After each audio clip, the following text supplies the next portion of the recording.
Assalamualaikum warahmatullahi wabarakatuh. Perkenalkan, kami dari kelompok komputerisasi perpajakan akan mempresentasikan langkah-langkah membuat surat izin usaha. Dan berikut ada nama anggota kelompoknya. Pertama ada Arsi Panji Pangestu, kedua Ayu Wuryandari, ketiga Indah Nuraini, keempat Kevin Andreas, dan kelima Vivi Rahmawati. Kemudian, saya akan menjelaskan apa itu surat izin usaha. Surat izin usaha perdagangan atau SIUP adalah surat izin untuk mengesahkan dan melegalkan berdirinya suatu usaha. Berdasarkan Peraturan Menteri Perdagangan Republik Indonesia Nomor 46 Tahun 2009, SIUP hanya diwajibkan bagi setiap pelaku usaha dengan kekayaan bersih di atas 50 juta. Tidak termasuk tanah dan bangunan, tetapi usaha dengan kekayaan bersih di bawah 50 juta tetap dapat mengajukan SIUP jika menghendaki. Kemudian ada jenis-jenis surat izin usaha. Jenis-jenis surat izin usaha dibagi menjadi 4, yaitu SIUP mikro, SIUP kecil, SIUP menengah, dan SIUP besar. Selanjutnya ada syarat surat izin usaha. Yang pertama, syarat SIUP perusahaan perseorangan. Syarat-syarat yang dibutuhkan bagi perusahaan perseorangan meliputi fotokopi identitas atau KTP penanggung jawab atau pemilik perusahaan.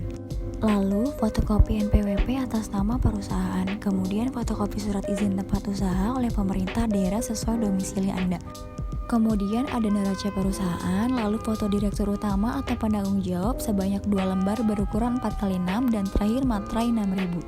Kedua, syarat SIUP koperasi. SIUP untuk lembaga koperasi memiliki persyaratan antara lain sebagai berikut. Pertama, fotokopi identitas berupa KTP dari Dewan Pengawas Koperasi, lalu fotokopi NPWP, kemudian daftar susunan Dewan Pengurus serta Dewan Pengawas dari koperasi. Kemudian fotokopi akta pendirian koperasi, lalu fotokopi SITU, kemudian neraca koperasi, dan foto ukuran 4x6 direktur utama sebanyak 2 lembar. Ketiga, syarat SIUP perseroan terbatas. Badan usaha berbentuk PT harus memenuhi syarat administrasi diantaranya sebagai berikut. Pertama, fotokopi identitas KTP direktur utama atau penanggung jawab perusahaan.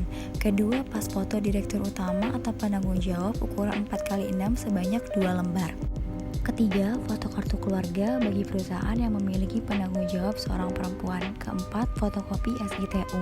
Kelima, fotokopi NPWP. Keenam, fotokopi akta pendirian perusahaan dan surat keputusan pengesahan dari Kementerian Hukum dan HAM.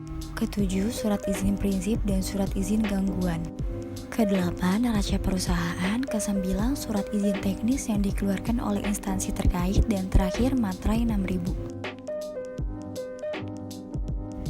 Dan yang keempat, syarat SIUP perseroan terbuka. Berbeda dengan PT, syarat sebelum mengajukan SIUP bagi perusahaan perseroan terbuka yaitu sebagai berikut. Pertama, fotokopi SIUP sebelum perusahaan berstatus PT. Kedua, fotokopi identitas KTP dan direktur utama atau penanggung jawab. Ketiga, fotokopi akta pendirian. Keempat, surat keterangan dari Badan Pengawas Pasar Modal yang menyebutkan bahwa perusahaan telah melakukan penawaran umum. Keenam, fotokopi surat tanda terima laporan keuangan tahunan perusahaan atau STP LKTP untuk tahun pembukuan terakhir. Dan ketujuh, pas foto direktur utama atau penanggung jawab berukuran 4x6 sebanyak 2 lembar. Sekarang saya akan menjelaskan cara membuat surat izin usaha secara offline. Langkah pertama, dengan mendatangi kantor dinas perdagangan sesuai domisili usaha dengan membawa syarat yang diperlukan. Kemudian mengambil formulir pendaftaran SIUP. Setelah mendatangi kantor dinas, kemudian mengisi formulir pengajuan SIUP. Setelah mendatangi kantor dinas, kemudian mengisi formulir pengajuan SIUP. Isilah formulir tersebut dengan data yang benar dan lengkap. Formulir harus disetujui oleh direktur utama atau pemilik perusahaan dengan tanda tangan di atas materai. Setelah formulir terisi lengkap, fotokopi formulir sebanyak 2 lembar. Setelah mengisi formulir dengan lengkap, kemudian melanjutkan ke pembayaran. Sebenarnya pemerintah tidak menetapkan standar nasional biaya penerbitan surat izin usaha. Oleh karena itu, besaran biaya berbeda-beda antara masing-masing wilayah. Setelah melakukan pembayaran, dapat melakukan pengambilan SIUP. Saat seluruh formulir dan berkas persyaratan sudah lengkap, Anda dapat menyerahkan kepada petugas di kantor dinas perdagangan. jangka waktu untuk mengurus SIUP selama 2 minggu. Saat SIUP telah terbit, pihak dinas akan menghubungi Anda. Sekian dari kelompok kami ucapkan terima kasih, kurang lebihnya mohon maaf. Wassalamualaikum warahmatullahi wabarakatuh.